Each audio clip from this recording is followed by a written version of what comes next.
We've got an amazing show for you guys today. Nathan McGill heads up referee education for U.S. Soccer. And if you don't know, we got new laws of the game that just went into effect this week. That's right, July 15th, I believe, is the official date for the new laws of the game taking effect. And all of your club matches coming up this fall are going to have those new laws of the game. So I brought them on to talk about them, where they come from, and a little bit about how we should be implementing them and thinking about them for the grassroots level. So you're going to love it. Just real briefly, so today is July 18th. It is the day of the World Cup third place game, or the bronze medal match, if you will. Not something anyone wants to play in, but at least we will see England versus France and maybe a heavily rotated squad. I hope we get some entertaining football on the pitch.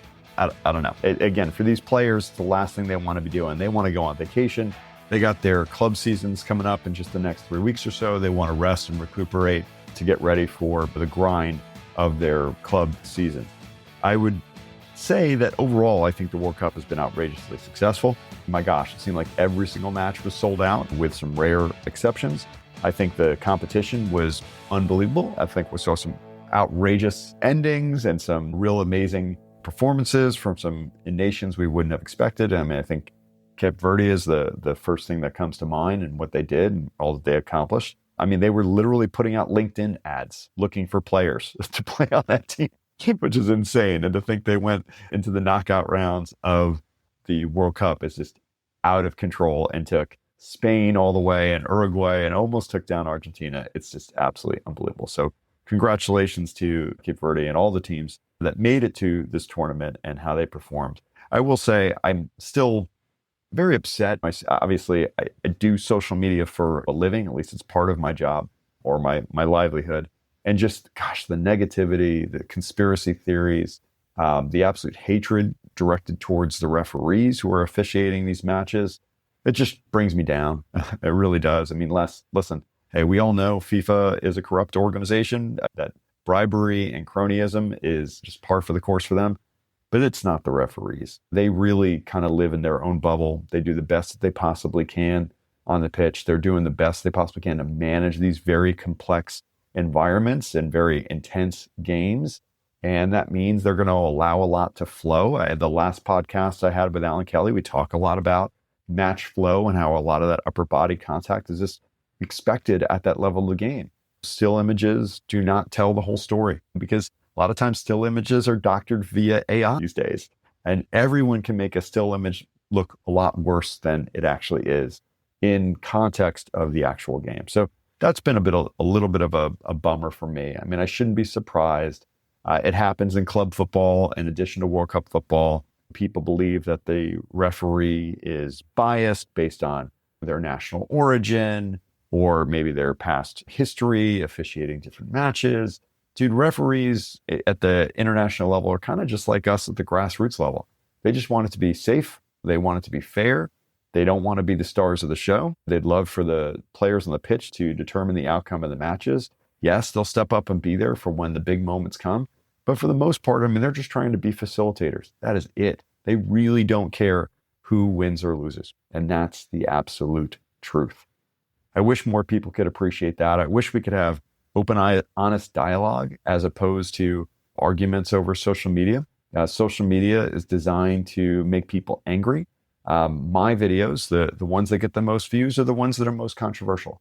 Now, that doesn't determine what videos I post or what I say in the videos. My thoughts and opinions are my own. And how I break down things is how I'm trying to explain how the referee came to a decision in my videos. But when people think I'm wrong or they believe it's a conspiracy, that's when my videos blow up. Most views and the videos that are going to be put into your algorithm, again, are trying to drive you down a certain path and make you angrier and angrier. Just try and stay off of social media tomorrow after the game. Enjoy the game for what it is. Appreciate this unbelievable World Cup that we've had over these last 40 days. So many unbelievable memories, so many unbelievable performances, great saves, great goals, you name it. Millions of people coming to the United States having just unbelievably positive experiences. So enjoy the wonderful things. I'm going to be sad that it's gone, but man, I'm looking to get back on the pitch soon. It's been like 4 weeks since I've officiated a match since before the World Cup, 5 weeks, man. And I just can't wait to get back out there again in the fall. So I love you guys. I wish you well. Enjoy the World Cup final. Enjoy this podcast. And please let me know if you've got any questions at all. I'll talk to you soon. Today, we are joined by Nathan McGill. Nathan is the Director of Referee Education and Development at US Soccer. He's worked in senior referee development roles across Australia, England, the United States, including as head of referees at Football Australia and head of refereeing technical development at the Football Association, which is in England. Nathan also serves on the IFAB advisory groups and was appointed by UEFA to undertake referee convention support, supporting the development of referee education and coaching frameworks internationally. He has designed national referee curricula, coaching frameworks, and learning programs across multiple countries with a focus on helping referees apply the laws consistently in real match situations. Welcome to the podcast, Nathan. Thanks for having me, Dave. It's a bit of a mouthful, that profile. I'm not sure it's a great one to kick off with, but thanks very much for having me, because within all those words, ultimately, I'm a referee like everybody, and I feel like we sometimes forget about that as we progress. So thanks for having me.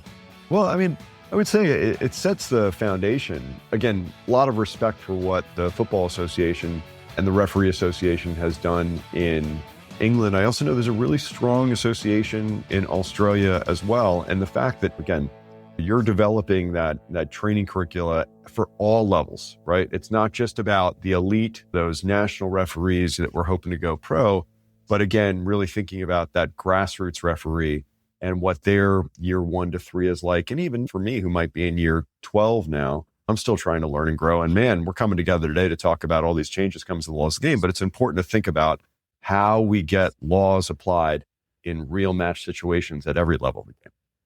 Yeah, absolutely. We've cracked now 140,000 referees back in the US, and majority, 98% of them are the people that serve the game at the community and semi-pro or pre-pro levels. They're a massive job, huge number of referees, huge number of people that give up their weekends and weekdays to serve the game. And I think for us, it's such an important part of the game and has been probably an area that we know that we've had to focus on. So it's certainly been a focus of ours and the departments in the last 2 years, but and then the last 6 months since I've been here, that's been our major focus, is to review what we do and how we provide, as you said, mate, whether it be support for a referee in their first 1 to 3 years or someone that's been doing it for 30. We know that referees care deeply about the game and they care deeply about serving the game in the right way. So to be able to support them in the right way and the most practical way is important, because the law changes, as you said, the documents are deep and dense.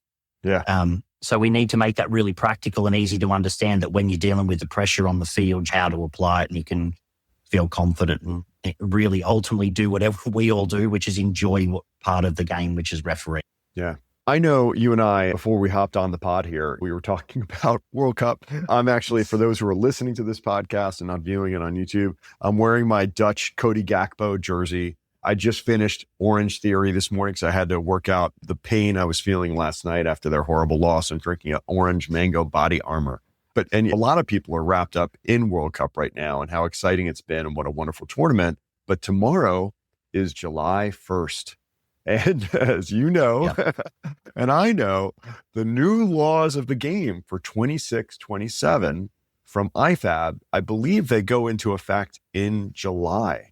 And so what does that actually feel like for you, who has to develop all the training and the curriculum and get people ready to adapt to these new laws that are going to be right around the corner in leagues starting just late this summer?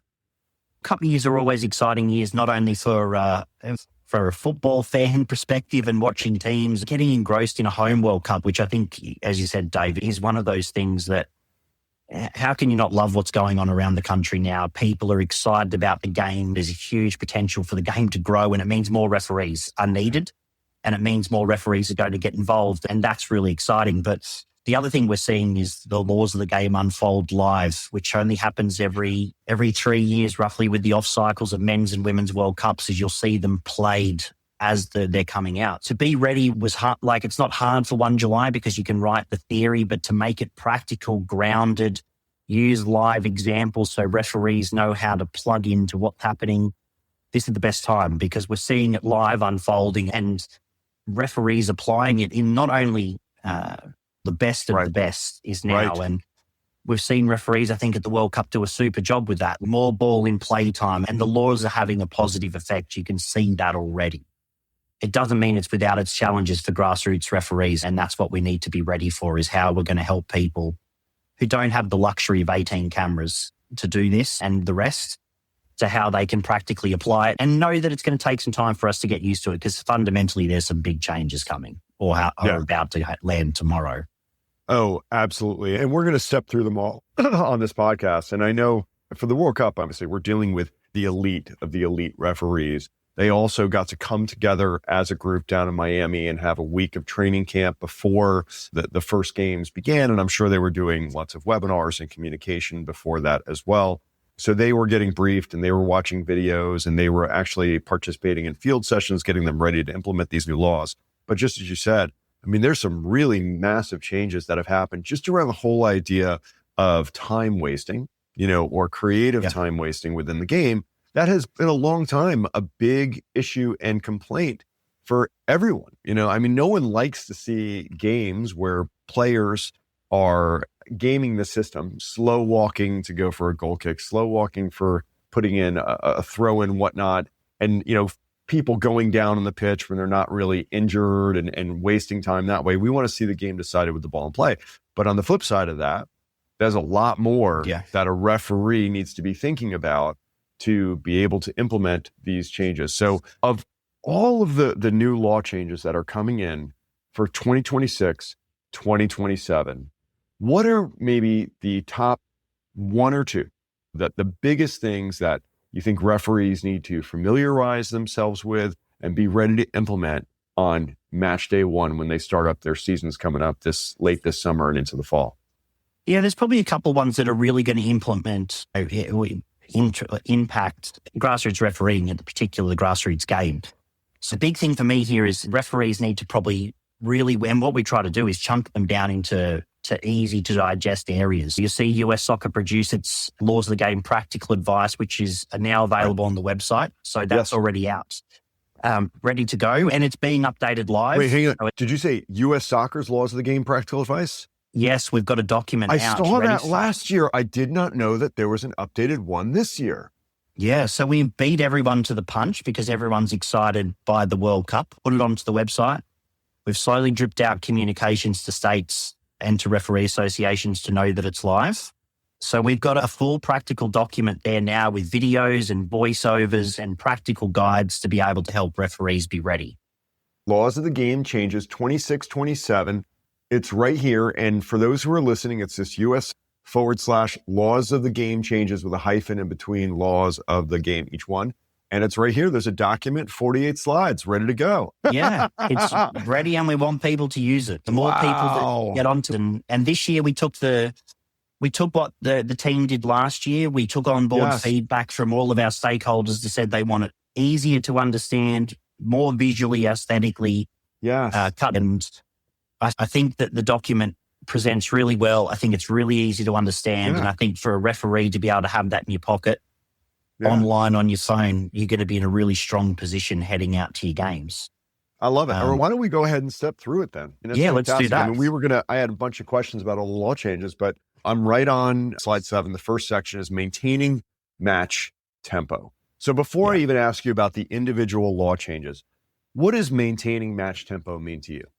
So it meant to me was when we reviewed all the changes, we had a look about what was the intent of the changes. Quite fortunately, in my role at the FA, I was appointed as an advisor for the technical advisory group with IFAB that reviewed the Laws of the Game changes. So had some insight around what was the purpose behind these changes. And the big thing that we talked about a lot was these changes where it needed to be positive to impact the tempo of the game. And this was something that, ball in play time was really critical. And very much like the old 6 seconds for the goalkeeper. There was a law that was so challenging for the referee.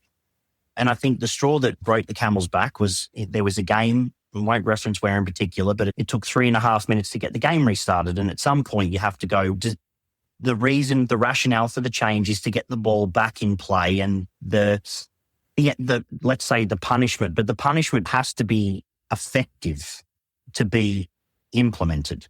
And that was when you saw in the Premier League 2 competition, and it was a very successful trial in the Malta Premier League as well. And then it came in and everyone was like, this won't work.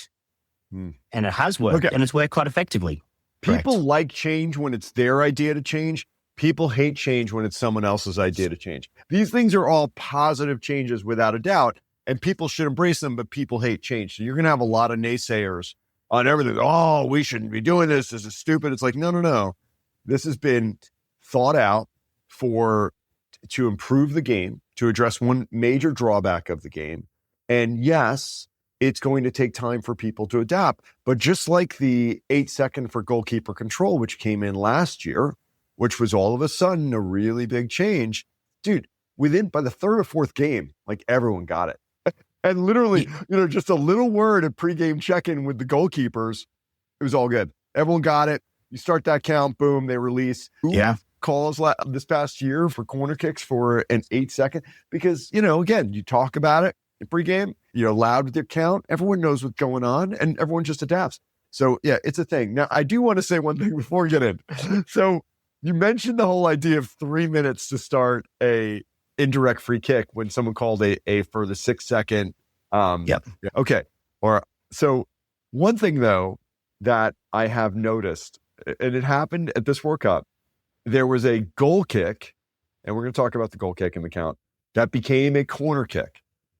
Now, yes. From the time that the goal kick, because the referee, made their count, their 5 count, and it became a corner kick, from the time that the ball went out of play, for the time that the referee counted for the 5 seconds, by the time the corner kick was restarted, it was almost 2 minutes. So why is there no law that if someone takes too long to restart the corner kick, that can become a goal kick? Look, who would know with next year? It could be on the cards already. Okay. But as you know, you implement a series of changes, and there's always a byproduct of those changes of how they look. Yes. Yeah, I think, and the World Cup provides a really strong foundation for how the laws look in practice. And this, you're going to see things at the World Cup that might result in addendums to the law, right? Pre-next change, or there's always going to be practical advice as the practicalities happen. Yep. And there was quite a few years ago now that we talked about a goal kick. When goal kicks, you could be inside the penalty area. And a player flicked up the ball to the goalkeeper who caught it, or flicked it up to his head, headed it back to the goalkeeper who caught it. There was this wrestle. Not okay. Is this what we intended? When there's a change, there's always a reaction. And we're just going to measure the reaction and see how it goes. Who knows what's in the future?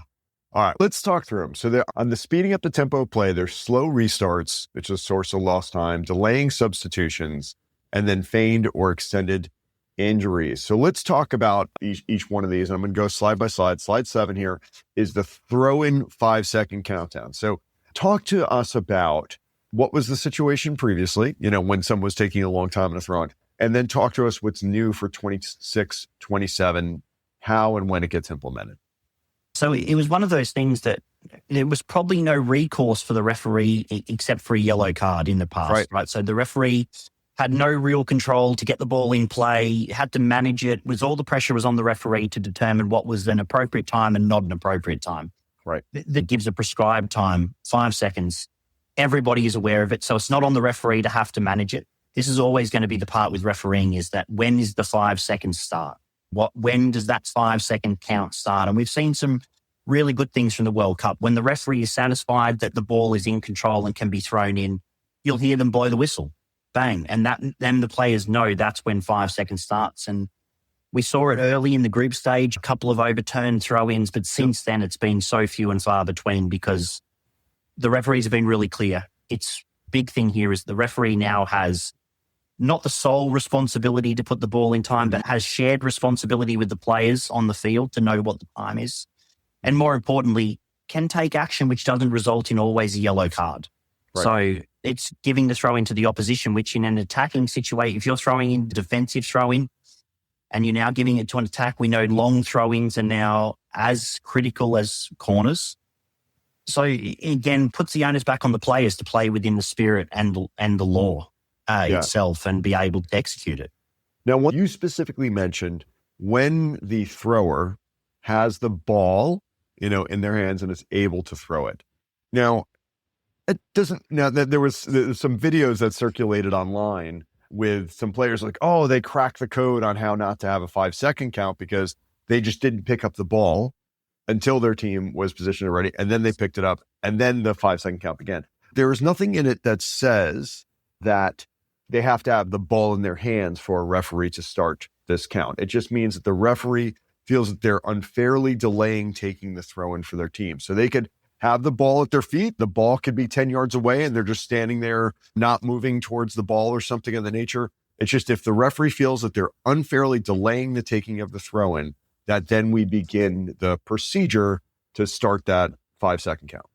Correct. And this is where we've got to be really practical with our referees, because when you're talking about referees at the elite level, there's a ball kid or there's a ball placed on a cone and the ball is readily available quickly. Yes. Right. So we're going to see that quite fluidly happen, where you said the ball's at the feet, and for the referee, when the ball is available and be ready to go, or the player has the opportunity to collect the ball, that is when the count starts. It's not just about having it in their hands. It's like, as you said, if the ball is available and at their feet, then yes.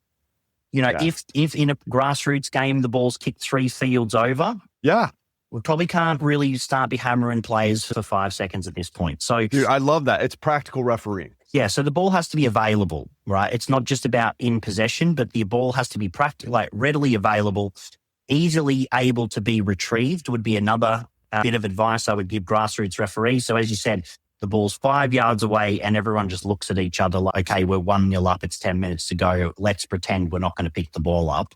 Yep. The player could easily get the ball. So the ball is available and ready to be collected. And your presentation says it. It says countdown can start before the player has the ball, which is wonderful. We're going to talk through the procedure of how we do the count, because I think that's really important too. But it says caution only for continued delay after throw-in is switched. So let's say we've done our 5-second count. We've awarded the throw-in for the opposition. Are you saying at that point that then we could potentially caution if the other team, let's say they get the ball and they decide they're not going to take the throw-in quickly? No, it's a good question, because when we talk about continuously delaying, it has to be the one team. If, for instance, so I'm the team in blue and I'm playing the orange. The blue team has the ball and I'm about to throw it in and I've had the ball reversed. There's no magic number. The referee should be able to feel when that's a genuine delay for delaying the restart, right? This is what we want referees to have, is that genuine feel. If I've already had one overturned in the 5th minute when it was 0-0, and it's now the 85th minute and it's 7-0, I'm being beaten, or I'm down 2-1, am I trying to delay the restart at that point? Totally. Read the game. Okay, so let's talk through the how to apply it, because this is interesting. So the first thing that's on here is whistle and signal to indicate the throw-in is to be taken. Now, I got to tell you, when I read the word whistle, the first time seeing the new laws, I was like, wait, that's got to be a mistake. Because I think about, the goalkeeper control 8-second count that we've had for the last year. And, the way that one is implemented is goalkeeper has the ball in their hands. I count 3 inside my head, and then I go out loud, 5, 4. But on this one, specifically the throw-in and the goal kick, it specifically says that the referee blows the whistle, hey, get play started, and then begins the countdown. A minimum visual, but, I would encourage people to do verbal as well. So talk to me about the whistle. And this one specifically says blow the whistle. Yeah, it's something that we saw during the World Cup and it's worked really well, right? Practically, we're seeing referees have better control of the situation because of it. But what's really important here is that difference between the goalkeeper in this situation is the ball is dead versus in play. Absolutely. So when the ball's dead, people's attention is not on the game, right? People's attention is about getting the restart. So we need to draw people's attention to the fact that we need you to get the game started. And we know from a practical grassroots perspective, this is going to take some time for people to get used to these law changes. The simpler we can make this process for the referee at every level to be able to implement it. And when they then overturn a throw-in, which is the last position we want anyone to be in, but it's the outcome of the law, is that when they do that, they've done everything they can to help the players facilitate that game and say, we gave you an opportunity. We said, go. We've given the count. And the next thing, I've overturned the throw. There's no surprises here. Everybody knew what was coming. Yeah. So we blow that whistle. Hey, let's go, guys. Let's throw the ball in. So we do our 5-second visible hand count, which is the mandatory part of it. You can do verbal. I'm going to encourage my referees in SoCal to do verbal without a doubt. And then it does, I love that you got practical information here about if the player's in the process of throwing as the countdown ends, don't penalize, don't blow the whistle right as they're throwing. That's stupid. If they exceed the count, switch the throw into the opponents. Now, the one thing I thought about on the caution is, let's say you do blow the whistle, you switch it. If the person who was supposed to be throwing the ball and takes that ball and chucks it, yes. Well, that would be an example of when you could caution someone for a throw-in situation. If they're going to excessively delay the other team being able to take that throw in, that would be a good reason to do it. 100%. And again, it all comes down to, so I've given the throw against blue, orange now getting the ball after a turnover, orange are up 1-0 in the 89th minute. Match up again, it's a very different circumstance. But we try to, as you said, we try to be as practical as we can here to almost step the referee through the process. And you're taking my time back to when I refereed on the field. The best way, or the best people I learned from, were people who were able to convert a lot of information into really simple things, because I'm not only worried about the throwing and the timing, I'm worried about controlling the game, getting my decisions right, moving to the right position. This is the whole thing, is that referees appreciate the skill, and we know how hard it is to compact all of that into that 60 to 90 minutes. Now we'll go, this one's very similar, but you also have 3 videos in this presentation that show exactly what you're talking about as well. Yeah, we won't play them now, but what we've also done is put practical coaching advice over them with voiceovers, so people know what to look for in these clips and what our advice is for that situation.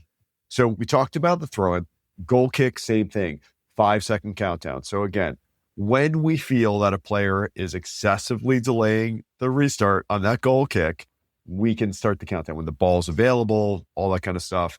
And again, same thing here, right? With a whistle and then our visual and optional verbal count. Look, I would always encourage verbal is always the best as well. Visual is one aspect, but you've got to use your voice. And always, and it's a good addition to put into this deck as well, because we want referees to communicate effectively. And not everyone is going to look for you. Some people are going to listen for you. And that's important too. Listen, we're not, as referees, you don't want to be someone who people think is cheating, or not cheating, but just being biased.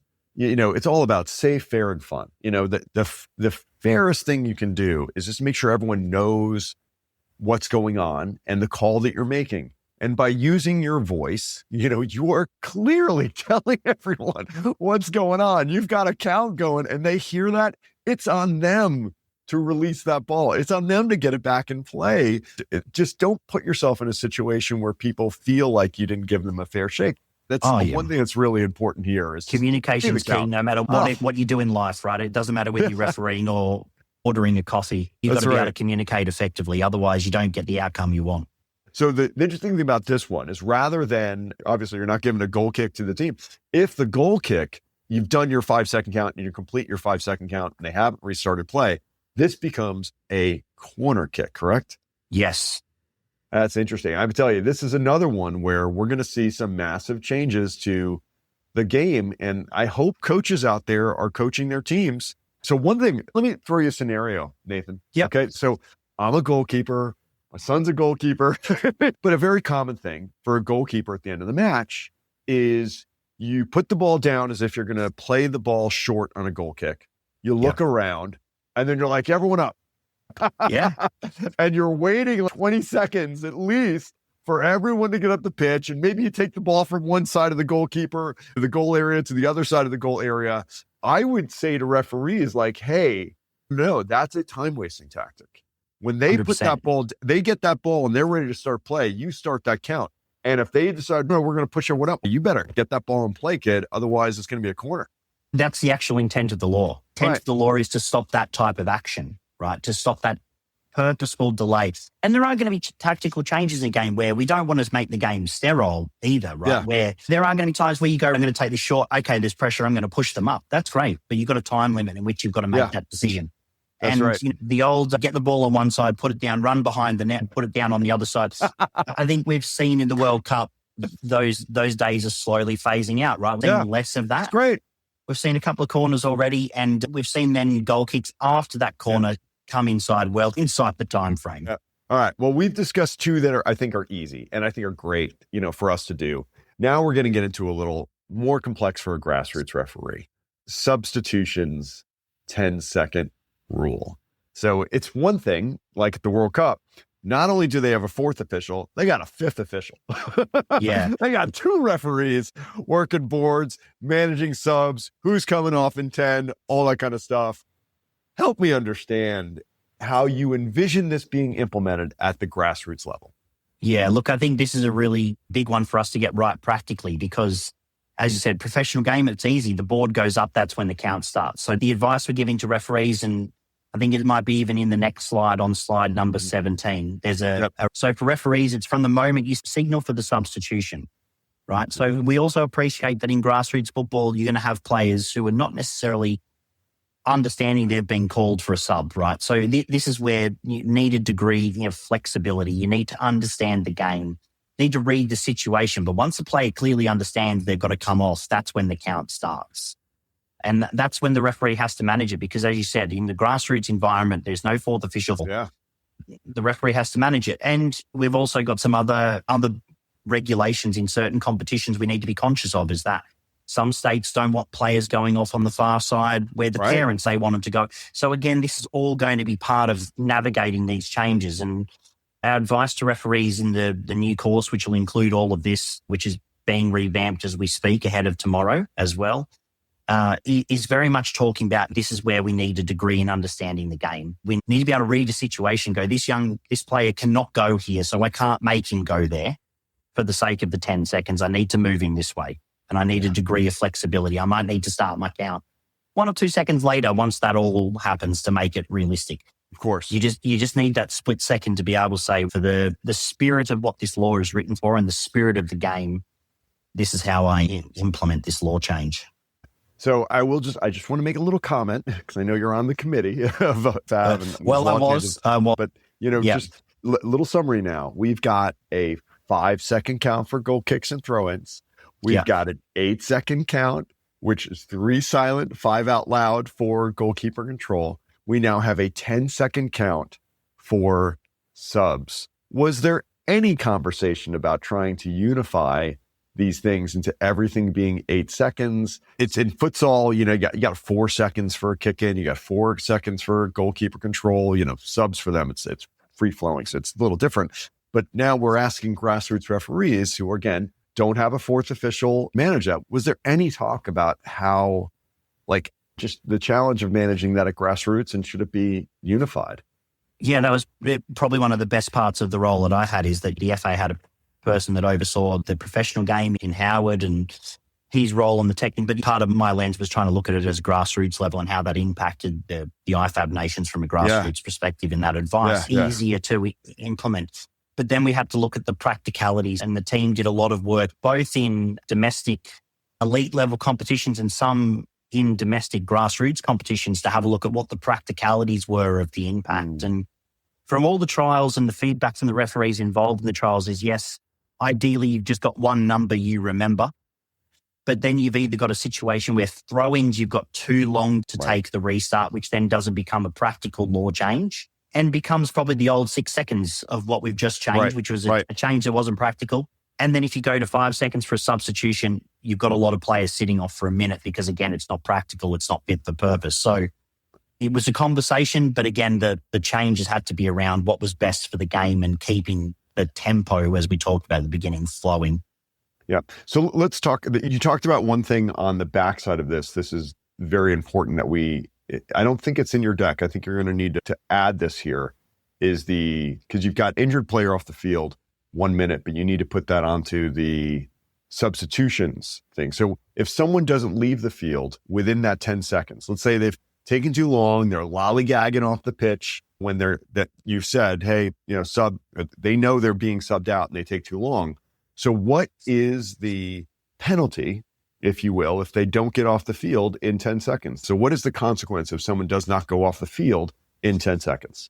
Yeah, the substitute coming on has to stand on the sideline and wait for a minute to come back onto the field. So there's a big impact here in not being able to do it. And the MLS was the first league in the world to trial this a few years ago, and it's had a positive impact on ball in play time. And then we saw it implemented in a different way in the Premier League in England.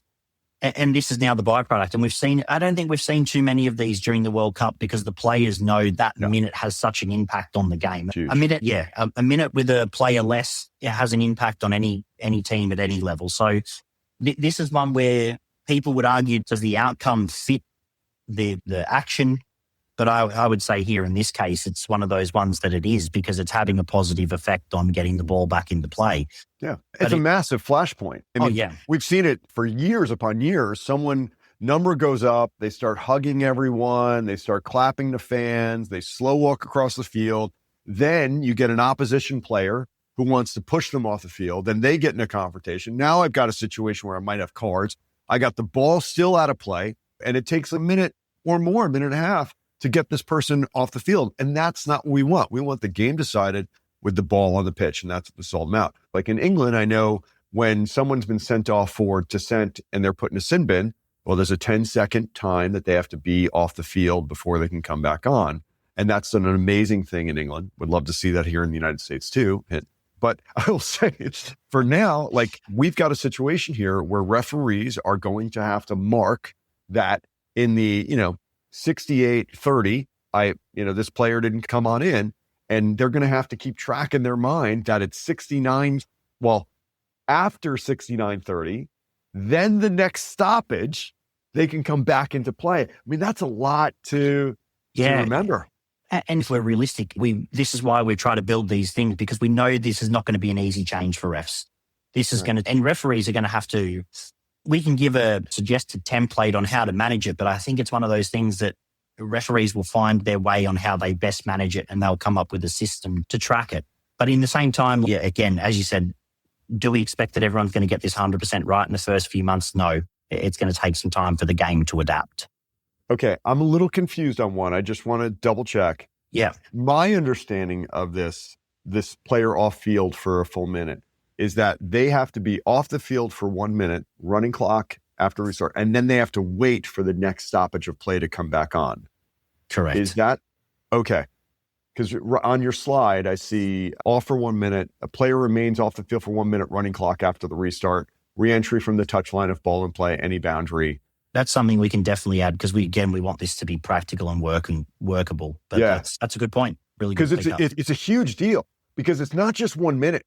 It's not just 1 minute of running time. It is 1 minute plus the next time the ball's out of play. Yeah, because in the World Cup, there was a player who took too long for the sub, and it was about 2 minutes and 30 seconds. That team had to play down a player because they were not just waiting for 1 minute, but 1 minute plus waiting for the next restart. So that's something, again, like as a referee, you got to, mark that down. What's the time? Make note of that. And then be, thinking about it. I mean, obviously, I'm sure they're going to be calling for it. It's like, hey. I'm like, well, you got to wait for ball out of play. So it's a thing. I think that one in particular, the sub thing is going to take a while. And then also people are going to not understand the impact of that decision. Like, I think, it's a one-to-one thing. Throw in, other team throw in. Goal kick becomes a corner kick. The substitution going off, taking too long. Okay, now I've got to manage that situation. I've got to communicate what's happened because they probably don't understand. And then I've got to really figure out and be aware next time that ball's out of play after a minute that I've got to get that person onto the field or give them the opportunity to come on. Yeah, definitely. It's going to be, as I said, I think this is probably one of the more difficult ones for a grassroots referee that we're going to need to keep providing more education, more support. And obviously this deck is only the beginning of how we're going to try and revamp education in the US. So this is the start of a wave of change coming. All right, let's talk injured players. Okay, so we all know, that it is such a common thing that late in the match, right? Team is up 1-0, 2-1, whatever. It's like the 80th minute, going 90. And all of a sudden, people magically go down with a cramp, or they fall down, they need treatment, all that kind of stuff. And we won't talk about goalkeepers. Let's keep it to field players here. Still a sore subject. But a field player goes down, and it's not the result of a reckless challenge or a cardable offense or something like that. It is just purely they go down and they are, quote unquote, injured. How do we treat that now in the new laws of the game as we go forward? Yeah, again, this probably aligns very similar to the substitution. So this is not another number you have to remember. This one's, again, aligned.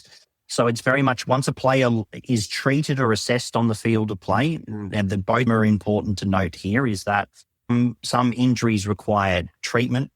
Like some of them, like a head injury, will require them to be assessed and maybe some treatment. But regardless of once the official, coach, physio, whatever role enters the field of play to check on the player and the game is stopped for that check, then the player must be off for a minute. They must remain off. Hey, hang on 1 second. I want to double check. So in the previous laws of the game, if a physio came onto the field to check a player, we would just have the player step off the field and then wave them back on when it was appropriate. Correct. Now, if a physio comes onto the field to check on a player, then that player needs to go off the field for a full minute. And is it again, then the next restart? No, so it's like the injury from the previous year, the management, the referee can then provide permission to enter the field of play after a minute. Okay. After a minute. So this is where it's a little bit different. This is where that difference occurs. Is that, yeah. So the substitution requires the game to be stopped because you can't have a extra player run onto the field. Right. In this case, because it's an injury, the player can re-enter once on the permission of the referee. Again, it's another thing to have to know and manage. And listen, I did laws of the game quizzes, when I was out about a couple of these different World Cup games. Most people have zero clue at all. And this is, we are asking refs now these are key details that they're going to need to know procedurally about how to manage this thing and also keep track of that minute, which is very important. Now let's talk about, let's say player goes down and they are, they're down I got a cramp or something like that. And, again, it's late in the match and whatever, if we think they are delaying the game on purpose, if they're not, but they go down and they're staying down because they've got a really bad cramp or they're saying they have a really bad cramp and they need a teammate to stretch them out or someone to stretch them out. Is there a certain amount of time where we say, okay, this is taking now 10, 15 seconds? All right, you're not able to continue. I got to get a trainer out here or you've got to go off the field for treatment. How long are we giving people before we want to say, no, sorry, I got to call the trainers on because you're not getting up to continue play? Yeah, look, and it's going to be something that, again, is a byproduct of the law change, right? Is that people there's also the player that is genuinely injured. Of course. And so we've got to factor, and that's the purpose, is that the law has tried to factor in for people from the same and minimizing ball in play. So the big thing here is there are going to be times where players get a cramp, quick stretch, 5 seconds, 10 seconds, and then they back on, and the intent is to get up and get back on with the game. You can see the player is clearly going to get up once they just get stretched. There are players who are like, no, this is not going to work. It's going to take material. At that point, you've got to say, we're going to have to call a trainer. We've got two options. You continue to play or we need to get the trainer onto us. And at some point, the referee then has to make the decision for the game to get the game moving. That's right. And we're not placing anyone's safety at risk by doing that because you're either getting them more medical attention, which they clearly might need, or yet sometimes you have to take the decision away from the player. At that point, you say there's totally choices. Yeah. That's it. No, you're obviously in pain, so you need treatment. We've delayed the game for 30 seconds now, 40 seconds, but made the decision. That's right. To get the game going. Yeah, and you have a slide here, slide 22. It says there's scenarios where 1 minute doesn't apply. Goalkeeper's the injured player. Goalkeeper and outfield player from the same team collide. Two players from the same team collide. Severe head injury. Player injured by an opponent. That's a big one. If someone goes down and they're injured by an opponent who's cautioned or sent off, we're not going to, send them off, give them time to recover from that injury, penalty kick situation. And the last two say player indicates no medical attention is required. Okay, great. Then get up and play. So you've got scenarios there to walk through it. Again, that's going to be one we'll have to certainly be able to manage. And I love that you've got these summary slides here again, just as a recap. 5 seconds goal kick, 5 seconds throw in, 8 seconds for goalkeeper control, 10 seconds substitution. And then on injuries, it's before we run out of time. And I know we've got, dog show to go through. I got to talk about jewelry and accessories. Okay. Yes. So my friend, again, I know this applies to all age groups without a doubt, but specifically the littles. The U6 to U10, even the U12, U13, we fight this battle every single season, especially as the season begins, about jewelry and people saying, and they try and cover it with tape or other materials or stuff like that. The law previously was jewelry, like in quotes, is prohibited. Prohibited. Yes. All jewelry has to be removed. There was no room for judgment. That's it. I can't tell you to take it out. I can just tell you can't play on the pitch with it in. So help me understand the new laws of the game for 26, 27, Law 4, and jewelry. Yeah, look, it's a big change because I think in my whole life as a referee, it's been very simple. Jewelry, as you said, prohibited. So it was an easy one to implement. On the deck, we've put in slide 31, I think it is a number Y, and we've given referees really clear examples on what is prohibited still and what would be permitted. And I think some of these take away the law changes. This is probably where the game has been for a while anyway with how we manage this. There's probably a couple of changes here, but you're talking about medical alert bracelets, which are taped flat to the skin. They're absolutely fundamental for someone to be able to wear. No problem. Religious items, obviously we're trying to celebrate the game and diversity, and things that are worn under kits and part of that, or a piece of jewelry that is religious that can be taped like a medical alert bracelet. Right. So religious item, maybe I've got a chain and I'm wearing a necklace, but I've got a cross or something, a Star of David or something underneath the shirt. If they tape it down and it's secured, it's not flopping around or something like that under the kit, would that be considered to be safe and permitted? Yeah, look, it would have to be taped pretty significantly, Dave, to be honest. Like in the terms of what we've been really clear with the referees about so far is anything with hard edges, sharp edges, things that could pose a risk to other players and themselves.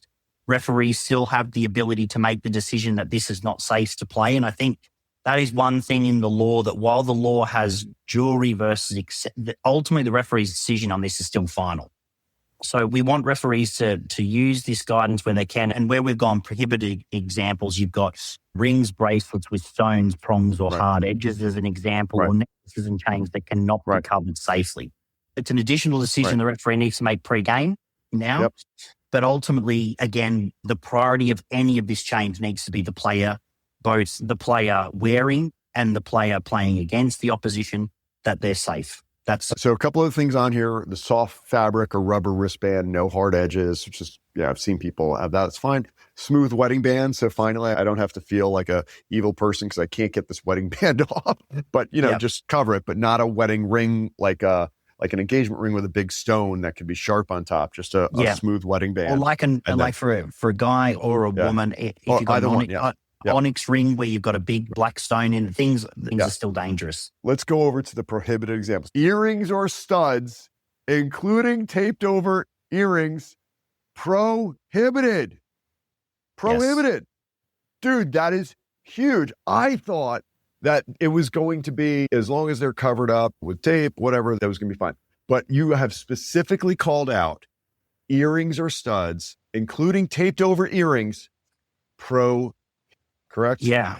Yes, correct. And again, this is about player safety, is that even with a bit of tape, it doesn't solve the problem, is that they've got a hard backing, usually they're connected through to here, clearly.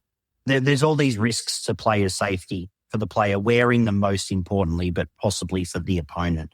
Yeah. Who ask the same questions as referees out there on the field. Like, what happens if this happens? Yeah. It's an easy one to tackle because we know that this will come up as probably the number one question of playing Family Feud. This is, the survey says number one answer, right? This is it. I got to tell you, I was really nervous about this because the picture in the IFAB deck that they put together, it was specifically the picture from the Chelsea Women's Super League match where this woman had a permanent earring. And it says, I wish I could show you this image on my screen that I have here on the side, but they show pictures of a dude wearing a necklace, and then they show a woman who has one of these permanent earrings, like inside the ear, that she's got taped up and covered.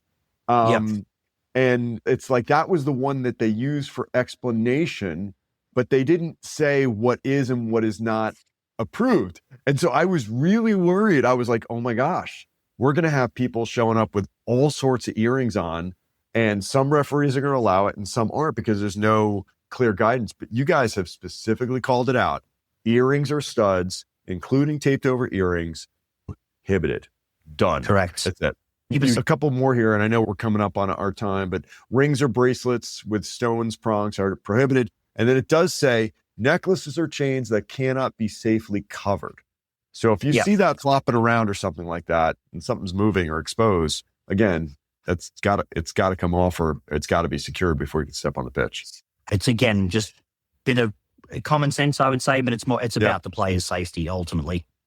Cool. All right, just a couple more, and then I'll let you go. I know you're crazy busy, Nathan, but again, we do have some updates to DOGSO and misconducts and things of that nature. So now there's no caution on DOGSO if you've got a goal. So if you allow if you've got a DOGSO situation and a goal winds up be scoring on the play, even though there was a foul, if there had not been a foul, you would have called a back shot or a red card and a free kick for DOGSO outside the penalty area. Here, we're saying if someone does score a goal and you've played advantage in a DOGSO situation, now it's no card needed at all, no yellow card even. Once the ball enters the goal and it's a goal, that is the end of it. We award the goal and we move on. If the goal's missed, though, still require disciplinary action, still requires a yellow card.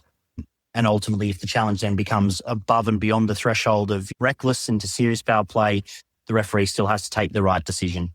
If it's not just DOGSO, if it's a send-off offence for the challenge as well, that's something that needs to consider.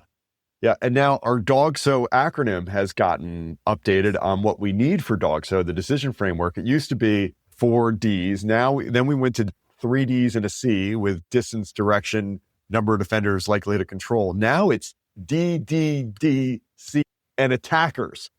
So help me understand what is added now to our DOGSO consideration with attackers. Yeah, look, to be fair, I think from a practical sense, there's not a lot of change here. It's still the DDDC still remains the primary focus. Right. The one factor that probably had been unspoken about, but we had factored in was passing options. When we talk about stopping a promising attack, we're talking about passing options. And that wasn't necessarily factored into the considerations. But for a referee, the DDC needs to be still the fundamental.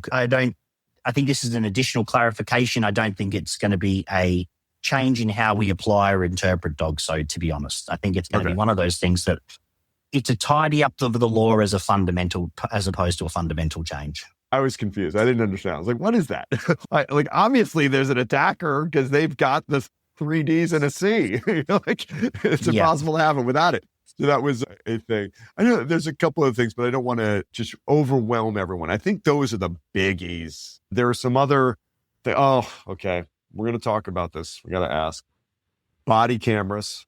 So body cameras are things that are, I mean, it's, I know there's trials around the world. I've had a lot of referees reach out to me specifically asking about the use of body cameras and is it approved and is it not, and again, it's primarily a safety thing because we do still, there's a reason why there's a referee abuse policy.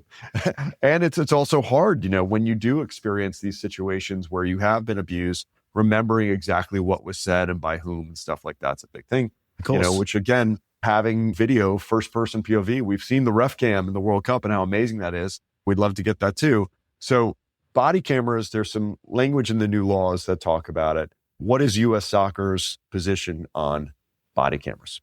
Yeah, so body cameras for this year are going to be in a position where they're not permitted outside the professional game. We're going to take a consistent approach to this. We know that there's desire to use them, but the desire needs to be measured with making sure we're providing referees with the protections around wearing a camera that have us. Obviously, there's safeguarding risks and there's so many things to consider about filming participants as a broader thing. We appreciate that there's a safety concern for some referees at times to wear them, the counties. But that was a very controlled environment, Dave, to be honest. That was a selected number of counties, selected number of matches.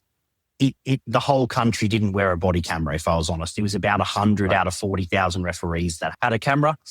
And again, we need to make sure that if we're allowing this, that we know what we're heading into, because we know that we don't want to put the referees in another situation that makes it even more challenging. I think the trial that you're speaking of, the UK, was wildly successful in eliminating dissent. and referee abuse. So there's a lot of positives there. And then I would just say, speaking on behalf of my referee brethren out here, we are recorded constantly, all the time. Every single match, we are being recorded, without our permission. And those things are being used against us often. And little clips are being used against referees. A 3-second clip here of a referee possibly phrasing something the wrong way or saying something wrong when there's been 15, 20 minutes before that where the parents and the coach were being very aggressive towards the referee to elicit that one response back. So it feels like there's an imbalance of power and use of technology.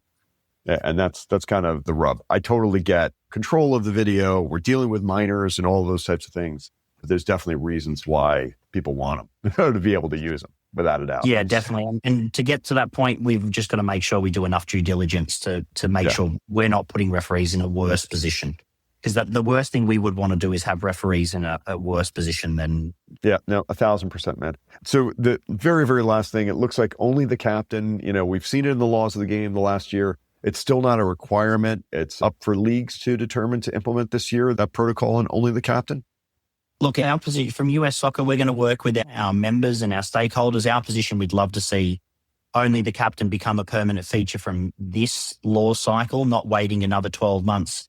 We know it has a positive impact. We've seen the positive impact not only in the elite game, but the grassroots game.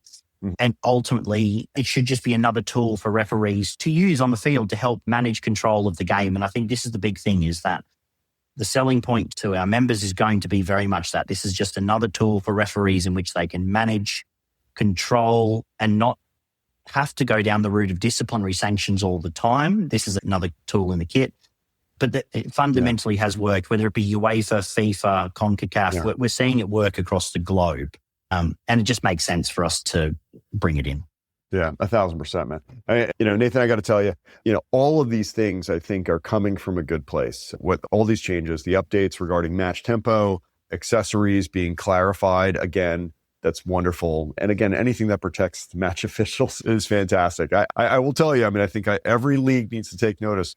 These changes are going to take communication, and it's not just the referee communication. And I know I do this for SoCal Soccer League in particular, the coach education, the parent education, the player education, not just once, 2, 3 times, newsletters, videos, social media, everything. It's going to take everyone a long time to get up to speed on these new laws and for it to be implemented consistently. But I tell you, this presentation you guys did, Nathan, it's fantastic. I'm serious. I'm mind blown. I love what you've done. I love the videos. I love how clear it is. Yeah, the team's done a great job in the background. This is some of the work that I think referees in the US can start getting used to from the US refereeing department. This is the type of stuff we're going to have available. And one of the key features about this is, if you notice, it's not just on a refereeing page.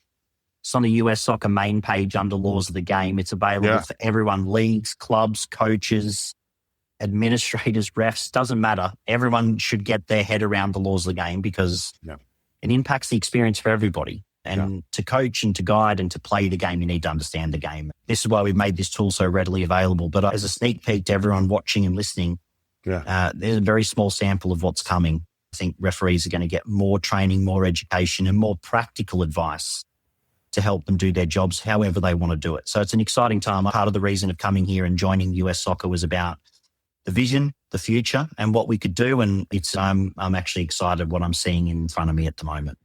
Yeah, you've got an amazing team. I'll tell you that. Led by Carrie and Kara and Matt, the whole crew out there. And it probably doesn't hurt having a CEO of US Soccer who's a referee as well. So it's... and we're in exciting phase 2, World Cup, new home, LA 28, Women's World Cup in 31. It's going to be a big few years for the game here. And refereeing plays a big part in that. And I think the great thing and the exciting thing is US Soccer recognizes that. And, as you said, we've also got some new roles coming in. We've had 2 regional refereeing leads come in who are going to be based in the States, working with SRCs to help develop and talent ID and develop referees at every level. So it's a good time to be involved in refereeing in the US. And Nathan, in case there's referees out there or mentors out there who want to ask questions or get clarifications, where do they go? Who should they be reaching out to? Is there a general email box? Is the place where they can send comments to? How do people get in touch with US Soccer, the referee team? Well, we're still working out what's going to be the best way to contact, because we know we're going to have a flurry of inquiries. Oh my gosh. The best direction is to go through your SRC and your SRA, and they, in most cases, provide us with all the answers or all the questions we need to, and we'll respond. But there will be an opportunity for when more of this education comes out, for them to give direct feedback, and we'll be listening because we want to make sure these hit the mark when referees can use them. Nathan, again, thank you so much for your time. This has been enlightening. I am thrilled with the resources that you've shown me this morning, and I hope everyone checks them out. Again, everyone, please, ussoccer.com/laws-of- check it out. Go there, learn, share, post on your pages. Make sure everyone gets the message. And we just need to be talking about this a lot. I know everyone, all the oxygen in the room is focused on World Cup, but man, seasons are going to be kicking off. Here in Georgia, they start up like early August. It starts getting going with the new laws. It is around the corner. So we need to start communicating soon. Correct. And excitingly, the new referee course is out tomorrow. Yeah. It'll contain all this information. So any new ref and recertifying ref will have this at their fingertips as well. Okay, we're just going to put all of our faith in the new referees. Sounds like a plan, Nathan. I love it. The only way we're refereeing is an amazing thing, and we need more of them. So, yes. But even let's say more experienced. I won't use the phrase older referees, but more experienced referees that have been around for a lot longer. This material is designed to make sure that they can get something out of it too. You're awesome. The beauty. So it's going to be cool. All right. Well, Nathan, again, thank you so much. For all of you out there who are in the midst of World Cup, I hope you are enjoying it as much as I am. Please send me your questions, your comments to refsneedlove2@gmail.com. And as always, I hope your next match is red card free.